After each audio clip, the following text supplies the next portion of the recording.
welcome along to the Timeform Sporting Life weekend preview. David Ord joined by Matt Brocklebank and Kieran to look ahead to a classic weekend. Well, it's a classic Saturday anyway. We've got the Juddmonte Irish Oaks at the Curragh. Kieran, we're going to have the Timeform ratings on graphic now, and Save the Last Dance heads the market and tops the ratings, I presume, based on a performance at Chester.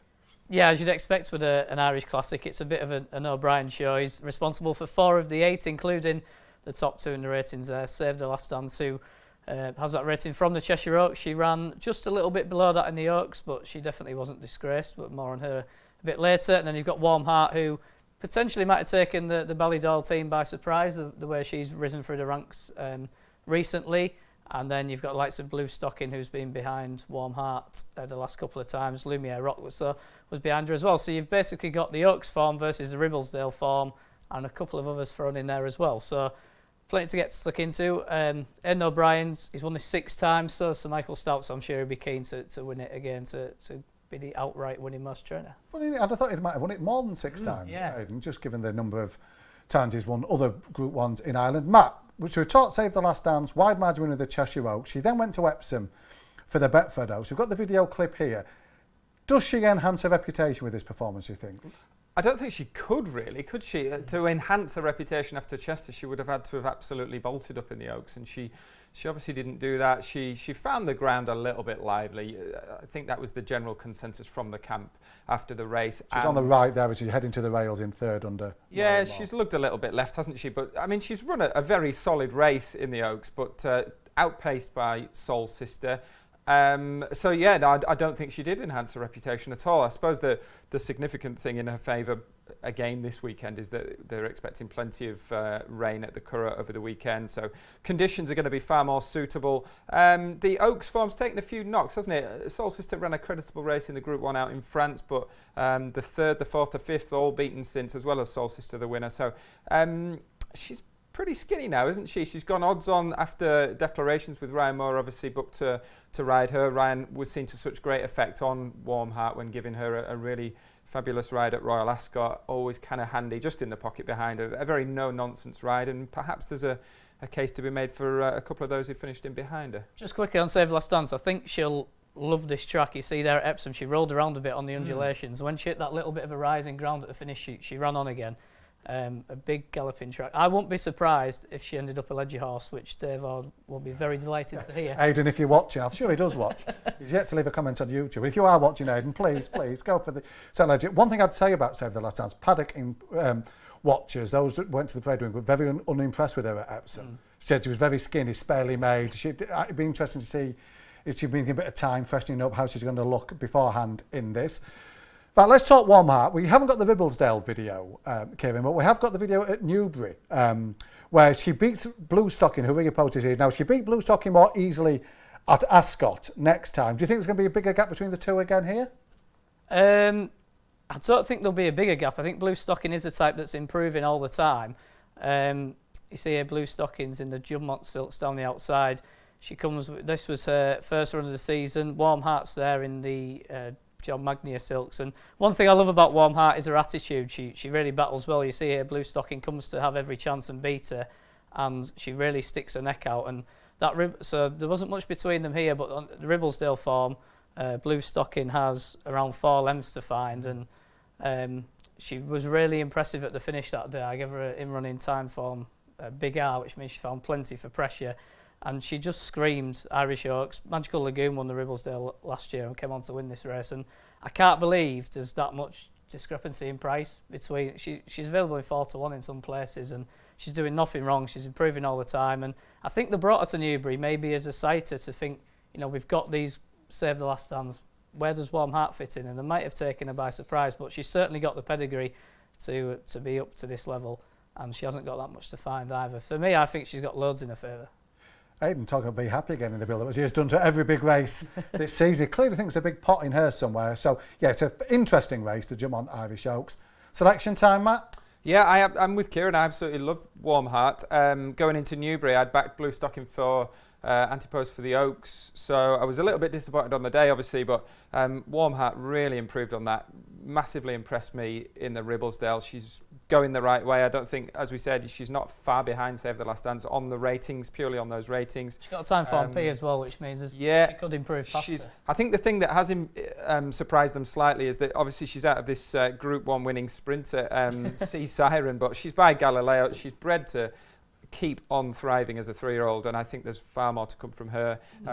Definitely the value against the favourite. Kieran? Just echo what Matt said, really. If you're looking for an each-way angle, I can't really find one at those at bigger prices, because I think that Blue Stocking will overturn the form with Lumiere Rock from the Ribblesdale, but I can't see her overturn the form with Warm Heart. So, Warm Heart for me as well.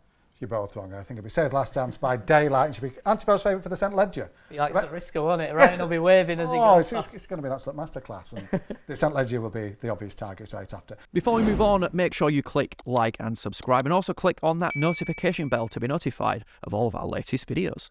If you're on your phone, make sure you go into your settings and switch on notifications. Let's look ahead to Newbury now. We've got the Bet365 Hackwood Stakes, a competitive Group 3 sprint on the face of it, on Timeform ratings too, Kieran. It's a trappy contest. It's a pretty weak Group 3, I think. But there's not much between them. Comanche Falls, he's a rock solid one, isn't he? He won in Ireland last time. He ran well in all those big handicaps last year. He won another Stewards Cup. And there's no surprise to see him top the betting. Then you've got Rohan, who bounced back to form at Ascot last week, back in handicap company. He's back up in trip. Gareth is always in these types of events, isn't he? Anaf, who's been a bit of a surprise story this season, has taken his good form on the all-weather and franked that on turf. He's up in trip. And then you've got Lazoo, who does have something to find, but the market's definitely speaking volumes for her. And then the likes of Diligent Harry, who's won here before as well. So there's not a lot between these. It's very muddling now. I was struggling to land on one, really, but we'll do our best to dissect it. Matt, we've got Comanche Falls winning a listed race at the Curragh as a piece of video form. I mean, Kieran says he's proven in the big handicaps, the hurley bill in each of these. He's showed he can get it done in a different type of contest too.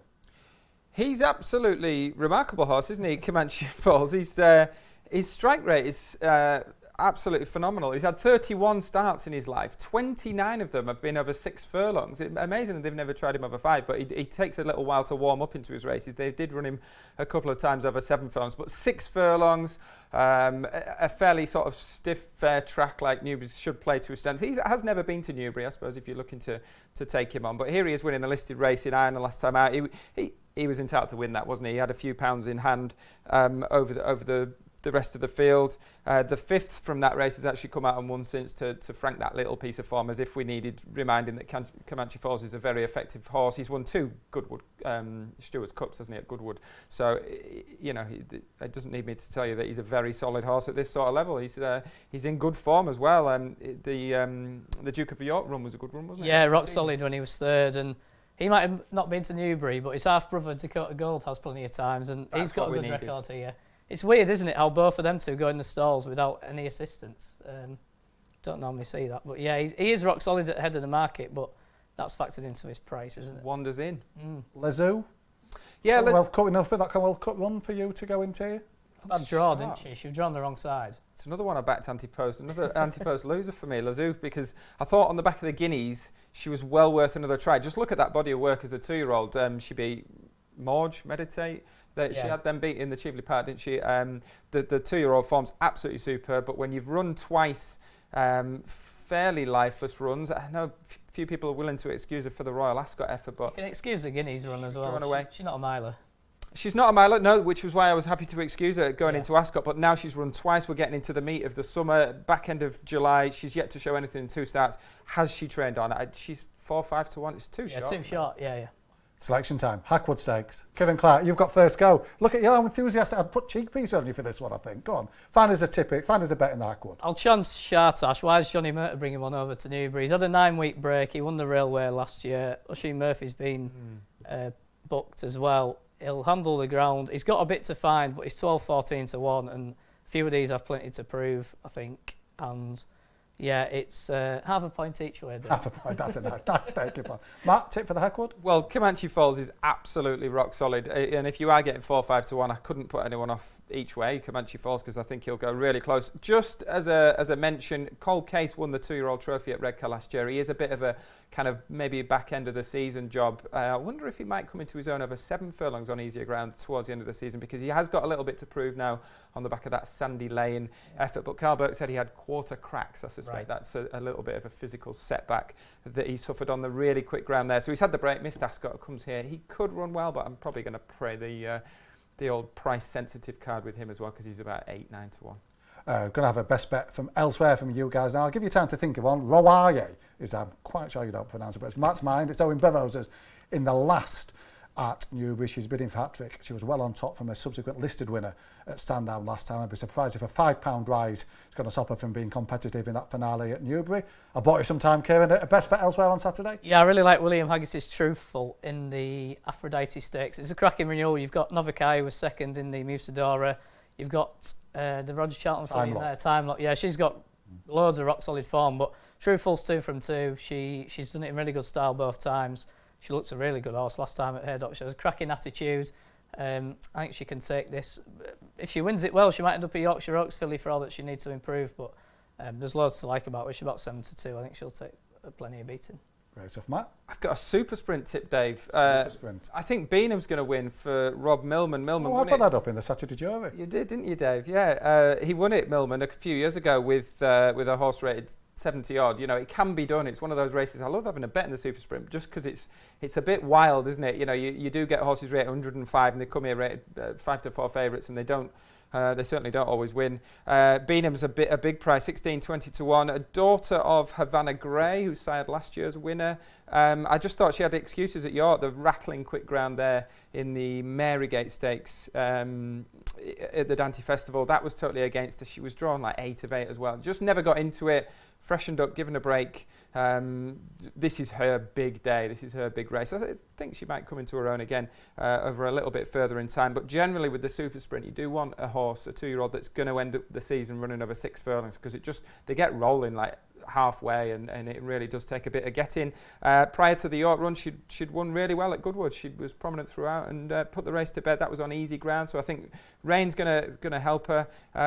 Big price, and another one with Ushie Murphy riding on Saturday, so could be a big day for him. Big day for Ushie Murphy. An interesting weekend of racing, and next week, well, we could have a King George and Queen Elizabeth Stakes of the Ages at Ascot if they all stand their ground. Matt will be in this chair hosting that preview. Lots to look forward to at Ascot next weekend, but before then, an intriguing weekend of action, and the best of luck with your own bets.